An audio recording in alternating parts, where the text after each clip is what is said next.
সুপ্রিয় দর্শক, টিভিএস মার্কেটসে সবাইকে স্বাগতম।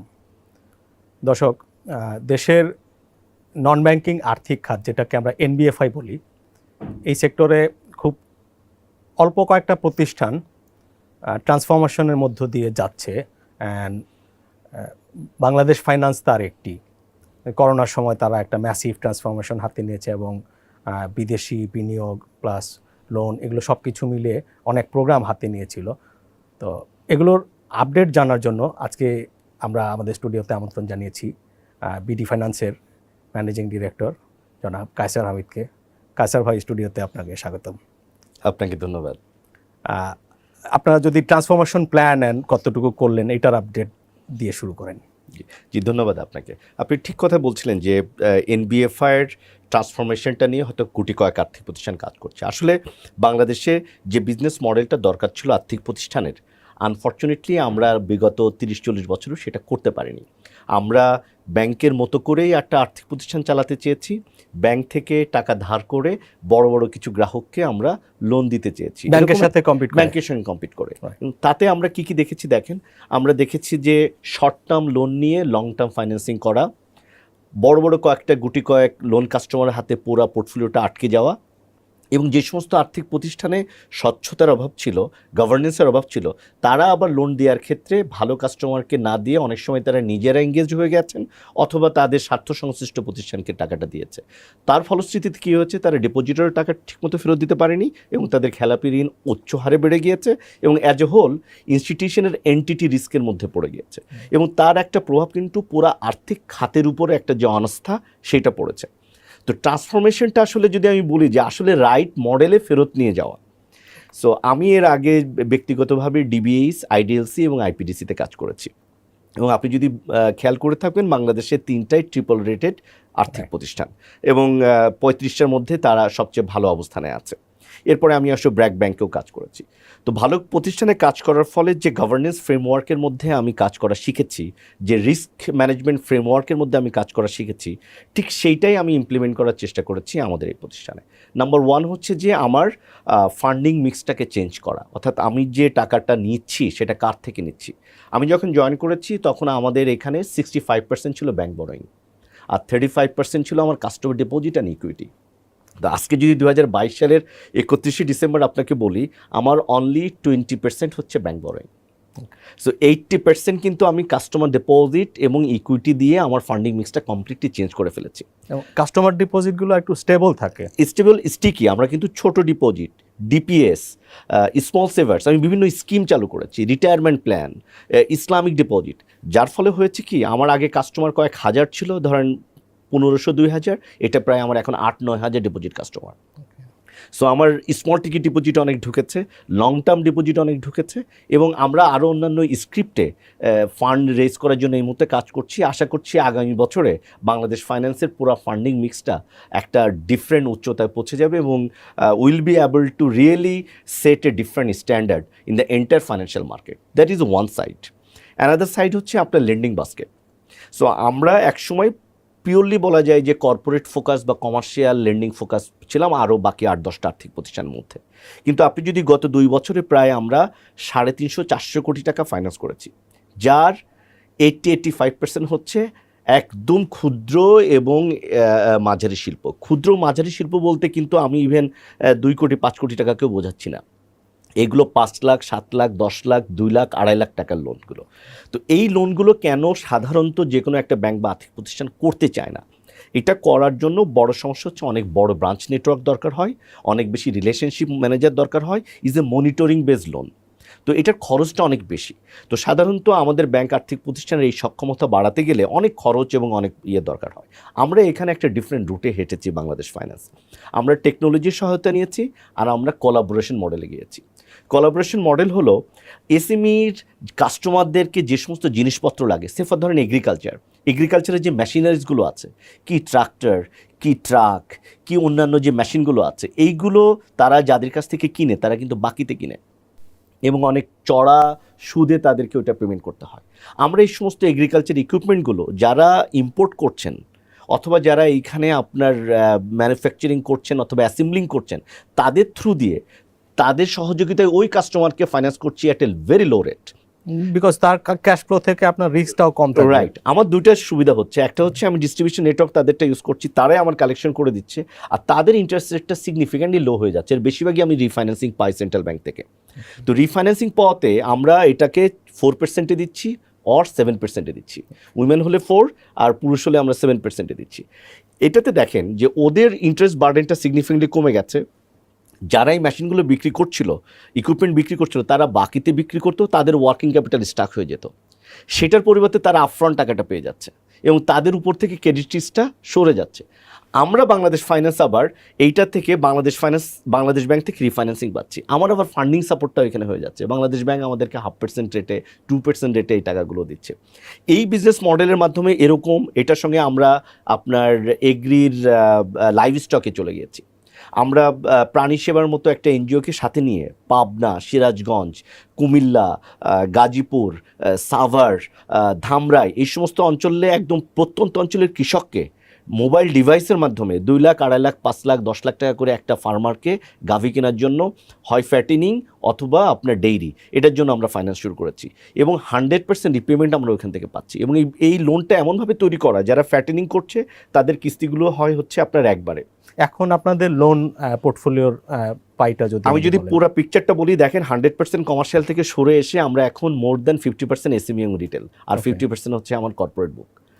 তো একবারে তো আপনি যেহেতু আমার পুরানো পোর্টফোলিও রয়ে গেছে, সো আমরা উই আর এমিং রাইট, আমরা হয়তো আপনি 3 বছর বা 5 বছরের মধ্যে দেখবেন বাংলাদেশ ফাইন্যান্সের পুরো পাইটাতে 30-35% হবে কর্পোরেট বুক, বাকি 60-65% হবে এসএমই এবং রিটেল। এবং এই পুরাটাই আমরা ডিজিটাল এবং কোলাবোরেশন বেস মডেলে চলে গেছে। আমরা এনজিও থ্রুতে ওর কাস্টমারকে ডাইরেক্ট প্রুভেন যে এসএমই লোনে এনপিএল আমাদের যে সো কল এনপিএল তার চেয়ে অনেক কম। আপনি জেনে খুশি হবেন, আপনারা গত বছরের প্রথম দিকে আমি একটা রিপোর্ট কভার করেছিলাম যে আপনারা ইসলামিক উইন্ডো চালু করেছেন, জি সেখানকার আপডেট কি? আর এটিও বলবেন যে গত 2-3 মাসে সেখানে আপনাদের রেসপন্স কম পাচ্ছেন কিনা আগের চেয়ে। জি, আমরা গত বছর জানুয়ারিতে বাংলাদেশ ব্যাংক থেকে প্রাথমিক লাইসেন্স পেলাম অপারেশন শুরু করার জন্য। এর মধ্যে আমরা সফটওয়্যার নেওয়া, ডিভিশন তৈরি করা, শরিয়া ম্যানুয়াল তৈরি করা, শরিয়া বোর্ড করা, পিপুল সেট করা, এটার ব্র্যান্ডিং করা, প্রোডাক্ট পিপিজি প্রসেসগুলো তৈরি করা, এই সমস্ত যেমন কাজ করে গিয়েছি, সাইমালটেনিয়াসলি ব্যবসাটা শুরু করেছি। যদিও আমাদের পোর্টফোলিও এখন হয়তো 50 কোটি টাকা মাত্র শুরু হয়েছে, কিন্তু আমরা এটার অ্যাট্রাকশন দেখছি খুব। কেন দেখছি? হয়তো আপনার এই মুহূর্তে আপনি বলবেন যে ইসলামিক ধারার ব্যাংকগুলোর উপরে একটা মানুষের নেতিবাচক মনোভাব তৈরি হয়েছে, সাম্প্রতিক সময়ে অনেকগুলো ঋণ কেলেঙ্কারি, স্ক্যামগুলোর উপরে জড়িয়ে। আসলে এটা ইসলামিক ব্যাংকিং সিস্টেমের ফল্ট না, এটা হচ্ছে কিছু প্রতিষ্ঠানের গভর্নেন্সের উইকনেসের অসুবিধা। কোনো একটা পার্টিকুলার গ্রুপ যদি আপনার সন্ত্রাসী কার্যক্রম করে, তাতে তো আর ইসলাম সন্ত্রাস হয়ে যায় না, একটা ব্যক্তি গ্রুপ হয়তো সন্ত্রাসী কার্যক্রমের সঙ্গে জড়িত হয়ে যায়, তার জন্য তার আপনি নামাজ কালাম ছেড়ে দিবেন না। বরং আমরা দেখেছি যে লোকগুলো টাকাগুলো বাসায় তুলে নিচ্ছিল, তারা এই লাস্ট ডিসেম্বর জানুয়ারি মাসে এসে আমাদের কাছে ইসলামিক উইংয়ে তাদের ইন্টারেস্ট বেশি দেখাচ্ছেন এবং তারা এখানে ডিপোজিট করা শুরু করেছেন। তার মানে they are trying to find the right solution.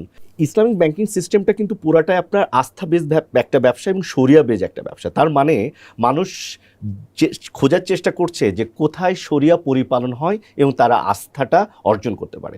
Bangladesh finance ইসলামিকের যে শরিয়া কাউন্সিল আছে, এই কাউন্সিলের চেয়ারম্যান হচ্ছে মুফতি গিয়াসউদ্দিন আহমেদ, যিনি কোনোভাবেই আমাদের ব্যবসার সঙ্গে সম্পৃক্ত নন। উনি সেন্ট্রাল যে শরিয়া কমিটি আছে ওইটার চেয়ারম্যান, উনি খুব রেসপেক্টেড এবং যে 4 জনই আছেন, ঢাকা ইউনিভার্সিটির ফ্যাকাল্টি আছেন, বাংলাদেশ ব্যাংকের সাবেক ইডি আছেন, সো যে 4 জন আছেন তারা একদম নিক্তিতে মেপে কিন্তু বাংলাদেশ ফাইন্যান্সের প্রত্যেকটা প্রসেস পলিসিগুলো তারা রিভিউ করছেন।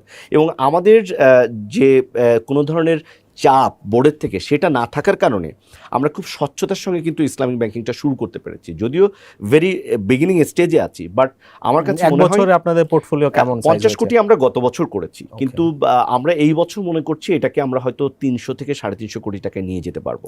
তো আমাদের ব্যালেন্স শিট তো আপনার ধরেন লেন্ডিং ব্যালেন্স শিট 1600-1700 কোটি টাকা, তো সেখানে 300-400 কোটি টাকা কিন্তু একটা সিগনিফিক্যান্ট পোর্শন।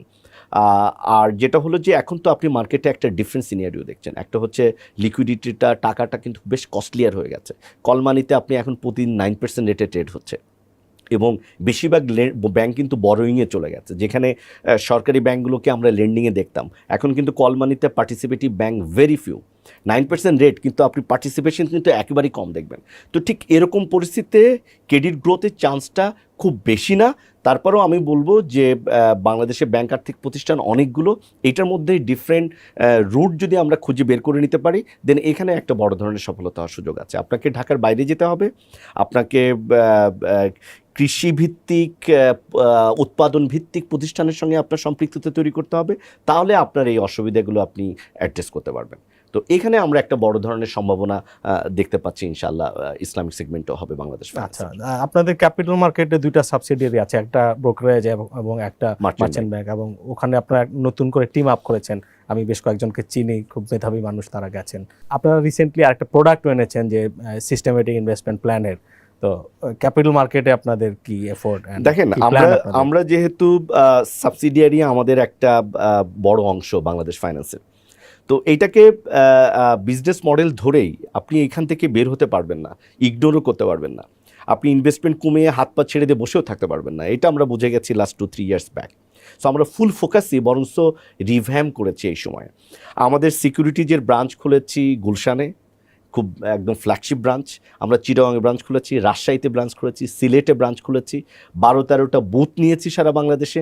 নতুন সিইও যোগদান করেছে, হেড অফ ইনভেস্টমেন্ট যোগদান করেছে, ট্রেডে আমাদের প্রচুর লোকজন জয়েন করেছে, সফটওয়্যার আমরা ডেভেলপ করেছি। সো আমরা যেখানে বাংলাদেশ ফাইন্যান্স সিকিউরিটিজ টপ 10-এর মধ্যে কখনোই ছিলাম না, আমরা কিন্তু এখন এবার টপ সেকেন্ড ডিলার ব্রোকারেজ হয়েছি 2022 সালে। আমরা 10-এর মধ্যে চলে আসছি আমাদের ট্রেড ভলিউমেও। আমরা আমাদের মার্চেন্ট ব্যাংক যেটা, সেই মার্চেন্ট ব্যাংকের পুরো পোর্টফোলিও বিজনেস মডেলটাকে চেঞ্জ করে ফেলেছি। আমরা এখন রিটেলের মধ্যে চলে গেছি, পোর্টফোলিও ম্যানেজমেন্ট সার্ভিস দিয়ে আমরা শুরু করেছি। এবং আমরা একটা নতুন প্রোডাক্ট যেটা সিপ, আপনি বললেন সিস্টেমেটিক ইনভেস্টমেন্ট প্ল্যান, এটা আমরা নাম দিয়েছি ব্লু সিফ। এটা আমরা লঞ্চ করেছি এবং এটা একটু ইউনিক ওয়েতে আমরা চালানোর চেষ্টা করছি। আমাদের এখানে দেখা যায় যে আপনার মিউচুয়াল ফান্ডগুলো ওপেন এন্ডেড, সেটা সিপের মাধ্যমে আমরা ইউনিটগুলো অপারেট করে থাকি। আমরা এটা ঠিক এটার বাইরে যে পার্টিকুলার কয়েকটা স্টক আপনার প্রোফাইলের সঙ্গে ম্যাচ করে অনলি বাই অ্যান্ড বাই, অর্থাৎ বাইং অ্যাভারেজ যে বেস্ট অ্যাভারেজ দিয়ে আপনি লং টার্ম 3 ইয়ার্স 5 ইয়ার্সের একটা প্ল্যানের মধ্যে যে আপনার একটা ওয়েলথ বিল্ড আপের একটা প্ল্যান নিয়েছি। এবং মাত্র কয়েক মাসের মধ্যে কিন্তু আমরা 300-র উপরে কাস্টমার এখানে আমরা অনবোর্ড করতে পেরেছি। আমরা আশা করছি যে 2023 সালে এটা প্রায় 4 থেকে 5 হাজার কাস্টমার আমরা অনবোর্ড করতে পারবো। এখানে আমরা একটা রবার্ট সিস্টেম সফটওয়্যার নিয়েছি এবং আশা করছি এই বছরের মাঝামাঝি সময় আমরা মানুষের মোবাইল ডিভাইসের মাধ্যমে সুযোগ করে দিব, যেখানে এমএফএসের থেকে সে তার টাকাটা এই ক্যাপিটাল মার্কেটে দিতে পারবে। তো এটা হলো একটা। আরেকটা হচ্ছে যে আমাদের নিজস্ব প্রোপ্রাইটারি ইনভেস্টমেন্ট এবং আদার সার্ভিসেস। আপনি জেনে খুশি হবেন 2021 সালে শেষের কোয়ার্টার কিন্তু একটু চ্যালেঞ্জিং গিয়েছে। 2021 সালের শেষের কোয়ার্টার নেগেটিভ গিয়েছে মার্কেট রিটার্ন, কিন্তু Bangladesh finance as a whole প্রায় 41% রিটার্ন জেনারেট করেছে ফর আওয়ার ওন ইনভেস্টমেন্ট, আর প্রায় 43% রিটার্ন জেনারেট করেছে ফর আওয়ার কাস্টমার্স। 2022 সাল কোয়ার্টারে না 21 সালে, পুরা 2021 সালে ওই নেগেটিভকে নিয়েই 2021 সালের শেষ কোয়ার্টার তো পুরোটাই নেগেটিভ গিয়েছে যদি বলা যায়।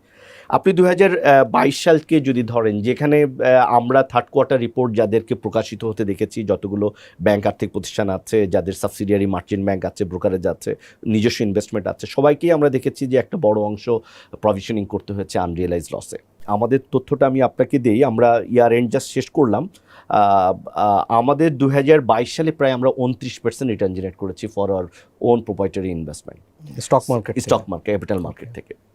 সো সেখানে আমরা ইভেন আমাদের সাবসিডিয়ারি গত বছর ডিভিডেন্ড দিয়েছে, DSEX ওয়াজ 8.9%, রাইট, সেখানে আপনি 29% পজিটিভ রিটার্ন জেনারেট করেছেন এবং আমার সাবসিডিয়ারি ডিভিডেন্ড ডিক্লেয়ার করেছে। সো গত বছরও তারা ডিভিডেন্ড দিয়েছে, এবছরও তারা ডিভিডেন্ড দিয়েছে।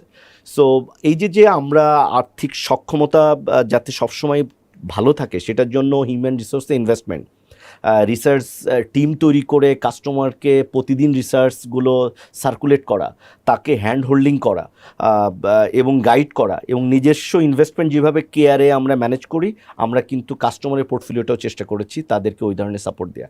তাতে আজ হলো হয়েছে কিন্তু আপনি মার্কেটের ট্রেড কিন্তু সিগনিফিকেন্টলি নেমে আসছে। তো তার মধ্যেও আমাদের কিন্তু একটা অ্যাভারেজ ট্রেডে আমরা অলওয়েজ থেকেছি, এবং বাংলাদেশ ফাইন্যান্স সিকিউরিটিজ শুধুমাত্র ট্রেড কমিশন দিয়ে কিন্তু তার পুরো ব্যালেন্স শিটটাকে ম্যানেজ করতে পারছে, which is a very very positive side. এবং মার্কেটে আমরা এই সক্ষমতাটা এই কারণেই বাড়ালাম, যখনই আপনি মার্কেটের অপরচুনিটিটা চলে আসবে তখন যেন আপনি 100% ইনক্যাশ করতে পারেন। ওকে, চমৎকার। সেইটা কিন্তু আমরা একটা প্রশ্নে আসি, এটা আমাদের ক্যাপিটাল মার্কেট শোর দর্শকদের অনেকেরই প্রশ্ন ছিল। এটা হচ্ছে যে আরও প্রায় 20-22 মাস আগে আপনারা একটা এমওইউ করেছিলেন আমেরিকান একটা ইনভেস্টর গ্রুপের সাথে, that's a large investment group. ওখানে কিছু বিগ নেমসও আমরা দেখেছিলাম ওদের সাইট ঘাটাঘাটি করে। অল দ্য বিগ অ্যামাউন্টস এখানে আসবে ওদের থ্রুতে, ইকুইটি, ডেট অ্যান্ড আদার ফরম্যাটে। এর কোনো কিছুই কিন্তু এখনও আসেনি এবং এটা হচ্ছিল এমন একটা সময় যে বাংলাদেশ ফাইন্যান্সের শেয়ারের প্রাইস খুব অ্যাবনর্মালি আপনার শুট করে গেছিলো উপরের দিকে।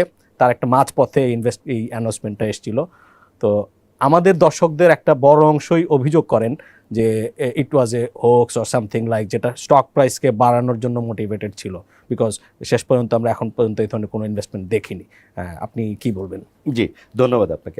আপনাকে প্রথমেই আমি বলি যে আমরা যাদের সঙ্গে কাজ করছি তারা কিন্তু একটা প্রাইভেট বিগ ইনভেস্টর গ্রুপ, যারা এখনও পর্যন্ত বাংলাদেশে কখনোই কোনো প্রাইভেট ইনভেস্টমেন্ট গ্রুপ কিন্তু এখন ইনভেস্টমেন্ট করেনি। আমরা যে সমস্ত ফরেন ইনভেস্টমেন্টগুলো দেখি, এটা সাধারণত ডিএফআইগুলো যারা বাংলাদেশে কাজ করে, সেটা আপনি আইএফসি বলেন, ডিইজি বলেন, ডেভেলপমেন্ট ফাইন্যান্স ইনস্টিটিউশনসগুলো শুধুমাত্র আমাদের এখানে কাজ করে। সো ওদের জন্য কমপ্লিটলি একটা নিউ মার্কেট বাংলাদেশ।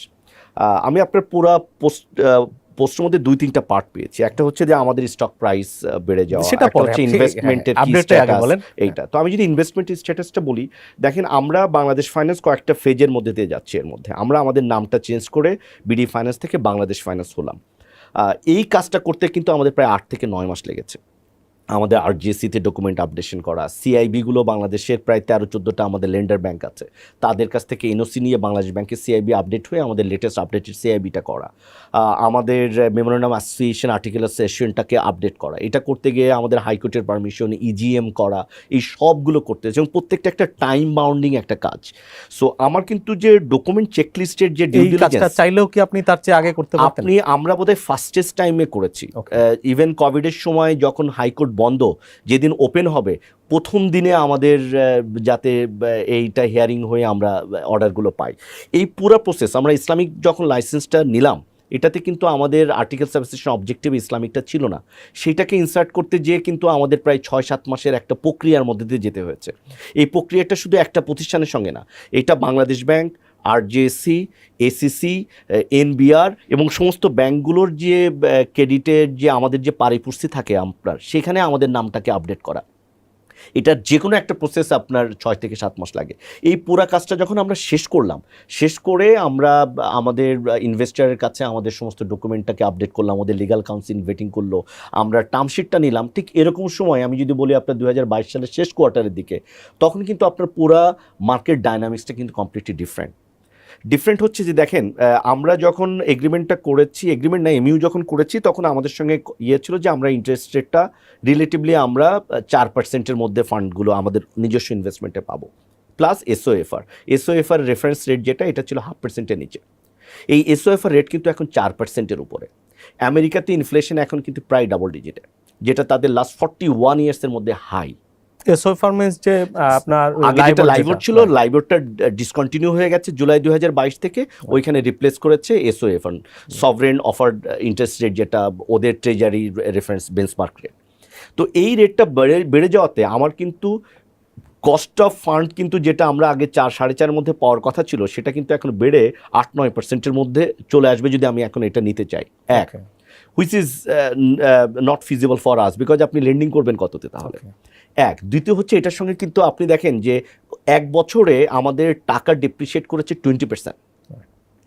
সো আপনি যদি ইন্টারেস্ট রেটটাকে 0 ধরেন, শুধুমাত্র টাকা ডিপ্রিসিয়েশনের কারণে আপনার লস হবে more than 20% of the total value.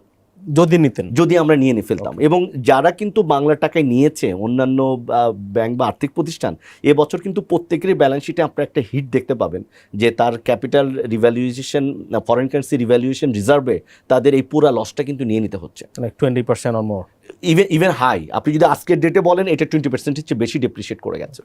এখন আমরা তাহলে কি করা উচিত? এবং যারা টাকা দিচ্ছে তারাও কিন্তু হঠাৎ করে আমাদের সঙ্গে নতুন করে শর্ত জুড়ে দিল যে তুমি ফরেন কারেন্সি রিস্কটা কীভাবে মিটিগেট করবা। ইটস নট যে সে টাকা দিবে আর ইন্টারেস্ট রেট পাবে, তাকেও কিন্তু চিন্তা করবে যে 7-8 বছরে আমি টাকাটা ফেরত পাবো, আমার আর্থিক সক্ষমতা কতটুকুন থাকবে, আমি কি 7-8 বছরে ফরেন কারেন্সির রিস্কটা মিনিমাইজ করে তাদের টাকা ঠিকমতো ফেরত দিতে পারবো কি না। সেটা করতে যেয়ে আমরা দেখলাম যে আমি যদি ফরেন কারেন্সি রিস্কটাকে অ্যাভয়েড করতে চাই তাহলে আমাকে ডিফারেন্ট ইনস্ট্রুমেন্ট ইউজ করতে হবে। ডিফারেন্ট ইনস্ট্রুমেন্ট ইউজ করে আমি যদি এফএক্সে টাকাটা রেখে এটার এগেনস্টে একটা বাংলা টাকার লাইন নিতে পারি তাহলে আমার ফরেন কারেন্সি রিস্কটা মিনিমাইজ হবে। কিন্তু সেখানে আবার একটা কস্ট আছে। ওরা আবার আমাদেরকে আরও 2টা কাজ করছে এই মুহূর্তে। একটা হচ্ছে নন রিপেমেন্ট ইন্স্যুরেন্স অ্যাড করে দেওয়া, যদি ওইটা হয় তাহলে আবার রেটটা সিগনিফিকেন্টলি কমে আসবে। সো এইগুলো নিয়ে কিন্তু আমরা এখনও কিন্তু জানি না যে আপনার ফরেন কারেন্সির আউটলুকটা কী। আপনি যদি এই মুহূর্তে মার্কেটে ডিমান্ড অ্যান্ড সাপ্লাই দেখেন, এটাকে যদি ওপেন মার্কেটে দিয়ে দেওয়া হয়, আমার ধারণা বা অর্থনীতিবিদদের প্রত্যেকেরই পূর্বাভাস যে এটা হয়তো 107 থেকে 115তেও চলে যেতে পারে। তার মানে আপনি 7-8 বছরে একটা লোন নেওয়ার আগে এটা তো পাবলিকের শেয়ার হোল্ডার, এটার মালিক, ডিপোজিটারদের টাকা এখানে আছে। So we can't take a risk যেখানে তাদের স্বার্থটা, মানে বাংলা টাকা আমার দায়ের অংশটুকু মানে শুধু ইয়ের কারণে আপনার যে কারেন্সি ডিভ্যালুয়েশন কারণে এখানে আপনার একটা বড়, এবং আগামীতে আরও 20-25% যে আগামী 5-7 বছরে যে ডিপ্রিসিয়েট হবে না, এইটাই বরং হওয়ার চান্সই সবচেয়ে বেশি।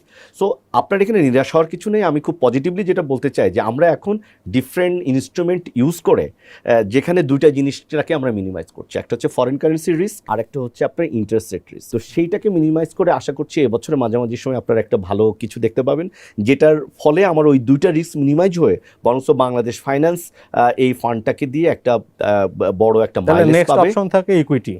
আমরা অনেকগুলো অপরচুনিটি নিয়ে কাজ করছি। ছিল আমি যতটুকু মনে পড়ে আর কি, যে 4%-এর মতো যদি তারা ইকুইটি হোল্ড করে আপনারা তাকে একটা সিট দিবেন। আমরা এখন একটু ডিফারেন্টলি আরও কি করা যায় সেটা নিয়ে কাজ করছি। আপনি জানেন যে অনেকগুলো ইনস্ট্রুমেন্ট নিয়ে করা যায়। আপনি প্রিফারেন্স শেয়ার ইস্যু করতে পারেন, কনভার্টেবল, নন কনভার্টেবল, ফ্রেশ ইকুইটি ইস্যু করতে পারেন। সো যেহেতু এটা এখনই আর্লি স্টেজ এবং প্রাইস সেন্সিটিভ ইনফরমেশন, এই জন্য আমি আপনাকে এই মুহূর্তে এটা বলছি না, কিন্তু আমি আপনাকে এটুকুন বলতে পারি যে এটাকে আমরা ডিফারেন্ট স্ক্রিপ্টে এনে ওই 2টা রিস্কটাকে মিনিমাইজ করে যাতে আনতে পারে সেই কাজ আমরা করছি। এবং আরেকটা জিনিস কিন্তু আপনি দেখবেন, আমাকে গতদিনে ওরা একটা মেলে বলল যে বাংলাদেশের ব্যাপারে কিন্তু ওদের কান্ট্রি আউটলুক এই রিস্কটা কিন্তু একটু বেড়েছে এবং তারাও কিন্তু একটু গো স্লো, 2-3 মাসের একটু গো স্লো হয়ে দেখতে চায় যে আমাদের ফরেন কারেন্সি রিজার্ভটা কোথায় যাচ্ছে, আমরা ইনফ্লেশনটাকে কীভাবে অ্যাডজাস্ট করছি এবং আমাদের এনপিএলগুলো বছর শেষে কী হয়ে দাঁড়ায়, যেহেতু জাস্ট বছরটা শেষ করলো। তো এই সমস্ত চ্যালেঞ্জগুলো আছে। আপনি জেনে খুশি হবেন যে গত বছর আমাদের এনপিএল ছিল 2.54%, যেখানে আমার ইন্ডাস্ট্রি এনপিএল 15%-এর উপরে। এবছরও আশা করছি আমরা 3.5%-এর নিচে আমাদের এনপিএলটা আমরা ক্লোজ করব। এবং আপনি হয়তো বাংলাদেশে 2-3টা আর্থিক প্রতিষ্ঠানে বেশি পাবেন না যাদের এনপিএল লেস দ্যান 4%। তো এইটা বাংলাদেশ ফাইন্যান্সের ট্রান্সফরমেশনের একটা পার্ট। সেকেন্ড হচ্ছে যে আমাদের পুরা বাংলাদেশ ফাইন্যান্স যে এর মধ্যে দিয়ে আপনি দেখেন যে সাস্টেইনেবল ফাইন্যান্সিয়াল রেটিং যেটা বাংলাদেশ ব্যাংক যেটা দিয়েছে, 5টা টপ আর্থিক প্রতিষ্ঠান এবং 10টা ব্যাংক, বাংলাদেশ ফাইন্যান্স কিন্তু সেখানে চলে আসছে। আপনি গভর্নেন্সের জায়গায় আইসিএবি এবং আইসিএসবি এবং সাফা যারা বেস্ট রিপোর্টিংয়ের জন্য আপনাকে অ্যাওয়ার্ড দেয়, আপনি দেখেন যে সাফাতে আমরা এনবিএফআইতে ফার্স্ট হয়েছি এবং ওভারঅল ক্যাটাগরিতে চ্যাম্পিয়ন হয়েছি। মানে আমাদের যে ট্রান্সফরমেশন ছিল, ট্রান্সফরমেশন নট অনলি আপনার শুধু investment, transformation for the governance, business model, process, technology, আপনি ফিউচারে গ্রিন ফাইন্যান্সিং কীভাবে করছেন, আপনার বিজনেস মডেলটা কোন দিকে এগিয়ে যাচ্ছে, বাংলাদেশ ফাইন্যান্স কিন্তু সেইগুলোর প্রত্যেকটা পথে হাঁটছে। সো আগামী 4-5 বছরের মধ্যে কিন্তু বাংলাদেশ ফাইন্যান্সকে আপনি একদম টপ 2টার সঙ্গে আপনি দেখতে পাবেন। It's not a push from us or আমাদের ভিউয়ার্সদের পক্ষ থেকে যে আপনি একটা এমওইউ করেছেন, আপনাকে ডু অর ডাই, আপনার লস হলেও আপনি সেই ইনভেস্টমেন্ট অর ফান্ড আনবেন। এবার আপনি একজন প্রুডেন্ট ইনভেস্টর, আমি আপনাদের ইনভেস্টমেন্ট ব্যাংকিং উইংয়ের লোকজনের কাছ থেকে শুনেছি, আপনি নিজে ক্যাপিটাল মার্কেটে ইনভেস্ট করেন কিনা? দেখেন, আমি খুব বড় ইনভেস্টর না, ব্যক্তিগত জায়গা থেকে আমি একজন ক্ষুদ্র বিনিয়োগকারী, বাট আমি 2007-8 সাল থেকে নিয়মিত ক্যাপিটাল মার্কেটের ইনভেস্টমেন্ট করি। আমি মূলত ফিক্সড ডিপোজিট করি না বললেই চলে। যেহেতু আমাদের যারা আমরা ট্যাক্সের জন্য আমাদের একটা রিবেটের জায়গা আছে, সুতরাং আমাদের এখানে একটা থাকতেই হয়। আমি এখানে বেসিক কিছু প্রিন্সিপাল ব্যক্তিগতভাবে মেনে চলি। যত ভূমি যাক না কেন, আমি কিন্তু কখনো মার্জিন লোন নেই নাই। ওকে। এবং এই যে এখনও আমার যে পোর্টফোলিওতে আমি 2022 সালের এত চড়াই উত্তরায় দেখলাম, আমার কিন্তু আপনার স্লাইটলি হলেও প্রায় 12-13% পজিটিভ রিটার্ন আছে এই কঠিন সময়ের মধ্যেও। এর বড় একটা রিজন হচ্ছে যে আমি আপনার মার্জিন লোন যেহেতু নেই নাই, আমার সেল প্রেশারটা ছিল না, মার্কেটে প্রাইস মুভমেন্টের সঙ্গে সঙ্গে আমি কিন্তু ওই সেন্সিটিভলি রিয়্যাক্ট করিনি, নাম্বার 1। নাম্বার 2 হচ্ছে আপনাকে এই মার্কেটের জন্য, বাংলাদেশ মার্কেটের জন্য দুইটা অ্যাডভাইস, একটা না। একটা হচ্ছে যে আপনি সবসময় শুধু ফান্ডামেন্টাল স্টক দেখবেন, রিসার্চ দেখবেন, অ্যানালিটিক্স দেখবেন। দেখেন, এটা সবাই জানে। আপনার ড্রাইভারকে যদি আপনি প্রশ্ন করেন, আপনি বলবে ব্যাট বিসি কিনেন, জিপি কিনেন, ভালো ভালো টপ এটা কিনবেন। কিন্তু শুধু এটা কিনে তো আপনি বছর পর বছর ওয়েট করবেন। ইউ নিড এ রিটার্ন, না? হচ্ছে so you need a mix of research and the practically আপনার মার্কেট কোন দিকে মুভ করছে। আপনি যদি মার্কেটের ওয়েভের সঙ্গে না থাকতে পারেন, তাহলে শুধু রিসার্চ দিয়ে কিন্তু আপনি আসলে টেকনিক্যাল অ্যানালাইসিসের কথা বলছেন। সো দুইটা অ্যানালাইসিস আপনাকে একসঙ্গে যোগ করতে হবে। তো আপনি যদি মার্কেটের ওয়েবটার উপরের সঙ্গে আপনি লিঙ্ক থাকেন, ট্রেন্ডটা প্রতিদিন আপনি যদি দেখতে পারেন, স্ক্রিপ্টের মুভমেন্টগুলো যদি আপনি দেখতে পারেন, সঙ্গে সঙ্গে আপনি খালি এতটুকুন দেখবেন যে আপনি কি অ্যাবসুলেটলি 100% নিউমার বেস অথবা আপনি জাঙ্কের মধ্যে ঢুকছেন কিনা। ওইটুকুন যদি আপনি অ্যাভয়েড করে রিলেটিভলি একটু রিস্ক নিয়ে রিসার্চ এবং টেকনিক্যালকে এক করতে পারেন, তাহলে কিন্তু আপনার এই মার্কেটে মোটামুটি একটা পজিটিভ রিটার্ন বের করা সম্ভব। যেটা আমাদের আর্থিক প্রতিষ্ঠানে, যেহেতু আমিও ইনভেস্টমেন্ট কমিটির একজন মেম্বার, সো সেখানেও আমি যেমন অ্যাপ্লাই করার সুযোগ পেয়েছি, শেখার সুযোগ পাচ্ছি, সাইমultaneously আমাদের ব্যক্তিগত জায়গাও কিন্তু আমি দেখছি যে সেটা অ্যাপ্লাই করে আমি ভ্যালুয়েবল অ্যাডভাইস ফ্রম ইউ। একটা এখন আপনি আমাদের মানি মার্কেটের Outlook are also the capital market Outlook দুইটা শেয়ার করবেন। দেখেন, 2023 সাল কিন্তু একটু ডিফারেন্ট ইয়ার হবে। ডিফারেন্ট ইয়ার এই কারণে হবে যে আপনার এই বছর শেষে ইলেকশন আছে আমাদের জাতির জন্য, এক। সেকেন্ড হচ্ছে যে আমাদের ডলারে আপনি দেখছেন যে প্রতি বছর আমাদের দেশ থেকে প্রায় 6 লাখ থেকে 7 লাখ লোক দেশের বাইরে যায়, কিন্তু 2022 সালে প্রায় 11 লক্ষ লোক গেছে। 10,29,000 লোক গেছে নভেম্বর পর্যন্ত। আমি ডিসেম্বর ধরলাম রাফলি 11 লাখ লোক বাইরে গেছে। তার মানে আমাদের বেশিরভাগ পরিমাণ লোক, হিস্ট্রিক্যালি সবচেয়ে বেশি লোক গেছে 2022 সালে। তা আপনি যদি রেমিটেন্স ইনওয়ার্ড ফ্লো দেখেন, আপনি প্রতি বছর দেখবেন যে 22 থেকে 24 বিলিয়ন ডলার আমরা পাই। হয়রাজ এই জুলাই থেকে নভেম্বর পর্যন্ত আমরা পেয়েছি 8 বিলিয়ন ডলার। তার মানে আপনি যদি এটাকে ইয়ার আপও করেন, তাহলে আপনি 16, 17, 18 বিলিয়নের বেশি আপনি দেখছেন না। তার মানেটা কি? লোক বেশি গেল কিন্তু আপনার রেমিটেন্স কমে গেল আসা। সো এই রেমিটেন্সটা আসলে কোথায় যাচ্ছে? তার মানে আপনার ইনফর্মাল সেক্টরে চলে যাচ্ছে। কেন যাচ্ছে? এখন ডলারের কয়টা রেট? 3-4টা রেট। একটা হচ্ছে ইম্পোর্টের রেট, একটা হচ্ছে এক্সপোর্টের রেট, একটা হচ্ছে আপনার রেমিটেন্স হোল্ডারদের রেট, আর একটা হচ্ছে কার মার্কেটের রেট। সো আপনার এখানে যারা রেমিটেন্স পাঠাচ্ছেন তারা কনফিউজড, এবং যারা ছোট তারা কিন্তু ওই নীতি নৈতিকতা ভুলে তাদের কিন্তু ওই যে অফারে তারা দেখছে যে 4 টাকা, 5 টাকা, 10 টাকা পর্যন্ত গ্যাপ, তারা কিন্তু আপনার হুন্ডির মাধ্যমে টাকা পাঠানো শুরু করেছে।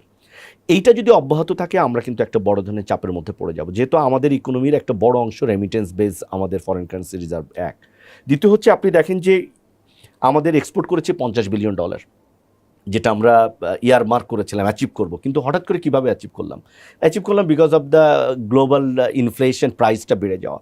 আপনি ওইটার যে ইম্পোর্ট সেটা সিগনিফিকেন্টলি বেড়েছে, এবং সামনে আসতেছে আপনার রমাদান মান্থ। এই সময় কিন্তু আপনার একটা বড় ধরনের আমাদের ইম্পোর্টের দিকে যেতে হবে দ্রব্যমূল্যের জন্য। সো আপনার pressure on foreign currency significantly বাড়ছে। সঙ্গে সঙ্গে আপনার রিপেমেন্ট, এই যে যতগুলো আছে আমাদের ইনফ্রাস্ট্রাকচার প্রজেক্টের, প্রায় $100 বিলিয়ন আছে আমাদের ফরেন ডেট, যার মধ্যে গভর্নমেন্টেরই সবচেয়ে বেশি 70-75% উপরে, বাকিটা প্রাইভেটের যেগুলো, এগুলো মোস্টলি পাওয়ার সেক্টর, যেটার আবার ক্যাশ ফ্লোটা ব্যাক বাই গভর্নমেন্ট, অর্থাৎ তাদের পেমেন্ট গ্যারান্টি কিন্তু গভর্নমেন্টের দেওয়া। তার মানে ইনডিরেক্টলি গভর্নমেন্টের উপরে একটা প্রেশার কিন্তু এন্টার ফরেন ডেপ্টের উপরে। এইখানে কিন্তু একটা বড় ধরনের আউটফ্লো আছে, এবং আপনি খবরগুলো দেখতে পাবেন যে আমাদের অনেক ব্যাংক কিন্তু ফেল করছে ইম্পোর্টের অনেকগুলো পেমেন্ট মিট আপ করতে, বিকজ আমাদের ব্যবসায়ীরা ডলার কিনে দিতে পারছে না, ব্যাংক কিন্তু ডলার কিনে দিতে পারছে না। এবং অন্যদিকে আবার বাংলা টাকাও কস্টলি হয়ে গেছে, লিকুইডিটিতে বড় ধরনের একটা প্রেশার হয়ে গেছে। তো আপনার বাংলা টাকা কস্টলি, আর inflation high, foreign currency reserve আপনার লো, এরকম একটা সিচুয়েশনে কিন্তু আমরা একটা চ্যালেঞ্জিং সময়ের মধ্যে দিয়ে যাচ্ছি। বরং আমি আশাবাদী লোক, আমাদেরকে আসলে এই সময়টা খুব স্মার্টলি হ্যান্ডেল করতে হবে। বাংলাদেশের সম্ভাবনা অনেক বেশি, মানুষ অনেক বেশি রেজিলিয়েন্ট এবং পরিশ্রম করতে পারে, এবং সব পরিস্থিতির সঙ্গে অ্যাডজাস্ট করতে পারে। তো আমরা যদি মানি মার্কেটে এই মুহূর্তে লো হ্যাঙ্গিং ফ্রুট যেগুলো আছে অর্থাৎ রেমিটেন্সকে সেপারেটলি অ্যাড্রেস করতে পারি, যে তাদেরকে কুইকলি যদি আমরা আনার জন্য মানিটরির বাইরে নন মানিটরি প্রণোদনাগুলো যদি আমরা দিতে পারি, যে তাদের স্পেশাল এন্ট্রি, তাদের আলাদা কার্ড রেমিটেন্স হোল্ডারদের, তাদের এয়ারপোর্টে যাওয়া আসা না শুধু দেশে আসার ক্ষেত্রে তার ফ্যামিলিদেরকে রিকগনাইজ করা লোকাল লেভেলে, এরকম করে যদি আমরা তাদের প্যাকেজের মধ্যে আনতে পারি যেটা আপনাকে কুইক রেজাল্ট দিবে, আপনি কিন্তু এখান থেকে 30 না, আমার কাছে মনে হয় যে Bangladesh can achieve $36 billion A year remittance from our remittance holder. This one side. Second হচ্ছে যে আপনার বাংলাদেশ যেহেতু এখন একটা লোকাল ডোমেস্টিক মার্কেট অনেক বড় হয়ে গেছে আমাদের পপুলেশন সাইজ এবং এটার কারণে, এবং আমাদের আরবানাইজেশনটাও বৃদ্ধি পাচ্ছে, সেখানে কিন্তু আপনার এই এগ্রিবেজ যে আমাদের ইন্ডাস্ট্রি আছে সেখানে আমাদেরকে একটু নজর দিতে হবে বেশি। এইটা দুইটা কাজ করবে, একটা হচ্ছে যে আমার লোকাল 100% আমরা ফুড সাফিসিয়েন্সি হতে পারবো, দুই হচ্ছে আমরা এটা কুইকলি এক্সপোর্ট করতে পারবো, সেটা আপনি ভেজিটেবলসই বলেন, আপনি অন্যান্য ইয়েগুলো বলেন, যেটা কুইকলি আমাদের এখান থেকে করা সম্ভব। সো আমরা যদি এই জায়গাটা আর একটু ফোকাস করতে পারি, আর ইম্পোর্টের যে জায়গাটা আছে যেটা আমাদের এখন বাংলাদেশ ব্যাংক শুরু করেছে, ওভার ইনভয়েস এবং আন্ডার ইনভয়েসিং খুব স্ট্রিক্টলি মনিটর করা শুরু করেছে। আমরা অপ্রয়োজনীয় বিলাসবহুল অনেক ফ্রুটস আছে আমরা এখানে ইম্পোর্ট করে নিয়ে আসি, যেটা আমরা আসলে চাইলে এই মুহূর্তে দেশের প্রয়োজনে একটু ইগনোর করতে পারি। এরকম যদি আমরা এটাকে একটু কন্ট্রোল করতে পারি, প্রয়োজনীয় জিনিস আপনাকে সবই আনতে হবে, এটা আপনি কন্ট্রোল করলে হবে না, কিন্তু যেগুলো একটু লেস প্রায়োরিটাইজড, একটু শৌখিন, এটাকে যদি আমরা একটু কন্ট্রোল করতে পারি ইম্পোর্টের জায়গাটাকে, তাহলে কিন্তু বাংলাদেশ খুব ইজিলি এই জায়গাটা ওভারকাম করতে পারবে। এবং আমি মনে করি যে Bangladesh will have better chance to perform well even, যেহেতু অন্যরা এখন একটু বেশ বড় চ্যালেঞ্জের মধ্যে দিয়ে যাবে। 2023 কি 2022-এর চেয়ে ভালো যাবে যদি আমি বলি এইটাকে অ্যাডজাস্ট করতে পারেন ফার্স্ট কোয়ার্টারের মধ্যে, আমার কাছে মনে হয় যে বাংলাদেশ 2023 সালে ভালো করার সম্ভাবনা আছে, বাট চ্যালেঞ্জটা অনেক বেশি। এবছরের বাজেটটা কিন্তু অনেক বড় আসছে, আমরা শুনেছি প্রায় 7 লাখ কোটি টাকার উপরে বাজেট আসছে, কিন্তু সেখানে ঘাটতি কিন্তু প্রায় 2.5 লাখ কোটি টাকা। তো এই যে আপনার 2.5 লাখ কোটি টাকার ঘাটতি আপনি কিভাবে মিটাবেন? Got the points, very insightful. Kaiser ভাই আমাদের স্টুডিওতে সময় দিয়েছেন, আপনি ব্যস্ত শিডিউল থেকে, আপনাকে অসংখ্য ধন্যবাদ। আপনাকে ধন্যবাদ এবং বিজনেস স্ট্যান্ডার্ডের সমস্ত দর্শকদেরকে ধন্যবাদ। দর্শক, কায়সার ভাই একজন স্মার্ট সিইও, উনি ওনার প্রতিষ্ঠানের ট্রান্সফরমেশন এন্ড আদার সব কিছু বললেন, ওনাদের বিদেশি বিনিয়োগের আপডেট সম্পর্কেও জানালেন, আর দেশের ইকোনমি, মার্কেট, এগুলো সম্পর্কে বললেন। এর চাইতে আমি একটা টেক অ্যাওয়ে আমার জন্য হচ্ছে যে উনি আমাদেরকে বলেছেন উনি কখনোই মার্জিন লোন নেন না, উনি ধৈর্যশীল বিনিয়োগকারী, আর উনি শুধু মূল্যভিত্তি দেখেন না, মূল্যভিত্তির পাশাপাশি উনি বাজারের গতিবিধির দিকেও নজর রাখেন। পরের পর্বে আবার দেখা হবে নিশ্চয়ই।